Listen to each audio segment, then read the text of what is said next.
I've been on a biologic since July 2022, and it's been about 5 months. I've been on Cimzia. I also have been on methotrexate, and then prior to getting on methotrexate and Cimzia, I was also on prednisone because my situation was so bad. I talk a lot about my experience in my video above you could watch, where basically I thought I could heal it naturally. It was just psoriasis in the beginning, so my face was super red and flaky. You could probably see that from my video as well. And my scalp would always flake. I would have to vacuum so much. It would be itchy. My nose started to flake. Every time I'd scratch it, it would bleed. It was pretty miserable, but I lived with it because it wasn't, I guess, super bad. And there were periods where there were remissions, so I thought maybe that it could go away on its own. I thought maybe if I lost weight or just ate super healthy, it would not be a problem. And I think there is some truth to that. However, it was really hard to stick on a specific diet for a very long time. So I think max I tried keto for like a few months, and then I did lose a little bit of weight, but it didn't quite make my psoriasis go away. And over the years, I guess like year 2 or 3 of having psoriasis, I had something that was like gout on my left foot. What they initially thought was gout, but didn't make sense because of my age or my eating habits. I think it was inflammation that led to a bunion that led to me walking funny. Like, I went to so many doctors to try to figure out what was going on. I figured it could be psoriasis related because it was inflammation, but so anyway, that happened. I guess eventually it got better, and then I decided, because I gained weight and was not happy, to join a gym. And I got a personal trainer and I did Pilates and I was super active. I didn't lose weight until I started cutting sugar. Or excess sugar with all my Starbucks intake. And then after a few months of being at the gym, my right knee was dislocated. And it wasn't an accident or anything, so I was like, what the hell? Fortunately, that was right before I was moving back home, because I lived in Manhattan and then I moved back to LA where I'm at now. Yeah, I didn't know the cause other than it was inflamed. Eventually, through a lot of PT and having my knee drained, was the most painful thing in the world. It luckily went back in place, and I've had to try to strengthen it. Need to do more of that now. But anyway, I guess since then my psoriasis has still been there on and off. Oh, I developed trigger finger, quote unquote, with my right middle finger.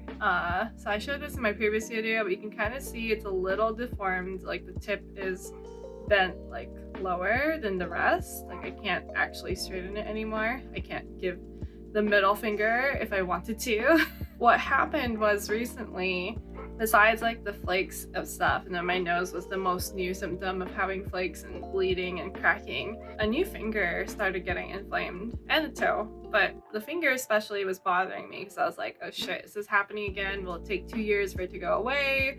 Will it deform? I don't want this to happen. And it was my index finger, which unfortunately is still a little bit deformed, as you can kind of see. Like, this is as far as I can straighten it.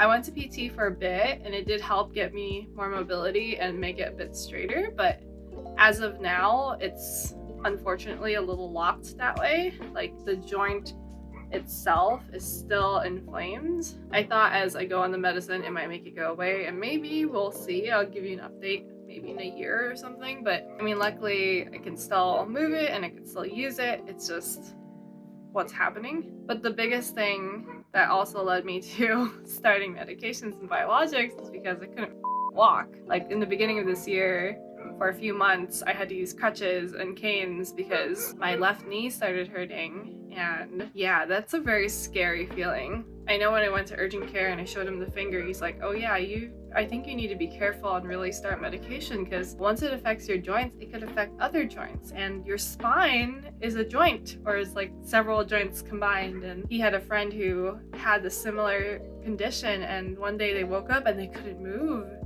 And that scared the shit out of me. I know it was starting to affect my feet and my hands and my knee. And it's really hard to walk and get around when you don't have that mobility. Like, it's so difficult. At that point, I knew like, okay, I need to get started. So I went to a rheumatologist, I told them my situation, and then they recommended starting a biologic, especially with my condition. Luckily, 5 months later, I can walk. There have been times where I had to pause the medication due to insurance change or something like that. And during those times, my scalp has become itchy again. It's luckily subsiding now. And there was slight knee pain, so I know that I need to be on the medication consistently. However, overall, it's been wonderful. I can walk. My face is oily again. Like, I'm not wearing makeup. I don't wear makeup a lot in general because of laziness and tiredness and also that. But sometimes I want to. Anyway, you can kind of see it's a little red because sometimes if I scratch it, and that's just my natural skin tone. Yeah, it's oily.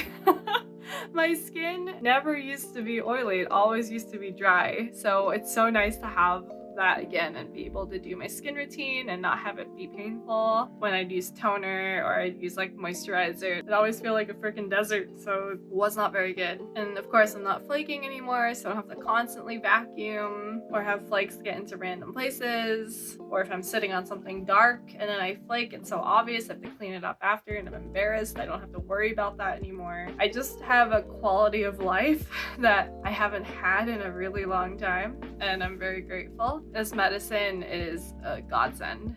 And I was so afraid because I did not want to be having to like be glued to a medicine or like have to take it. But when it comes down to the pros and cons of like being able to walk versus taking medicine, like medicine exists for a reason. It's not all bad, and there are always risks with anything that we do. Unfortunately, it was getting to a point for me where the risks were not as big as the other risks if I didn't take the medicine. So here we are today. I feel a lot better. I did admittedly gain weight. I don't know if it's because of like stress from not being able to walk for a while, and then I don't know, do meds make you gain weight? I'm not sure. Sometimes they do, but as of now I'm like on a keto diet, so it's helping me a little bit. I don't know how much exactly compared to the medicine, but if my joints are suffering, I figured weight can probably help. This is irrelevant, but the TLDR is the biologic update is great. It's been working fantastic. I hope it can help me get more mobility back on my hand or like reduce that overall inflammation.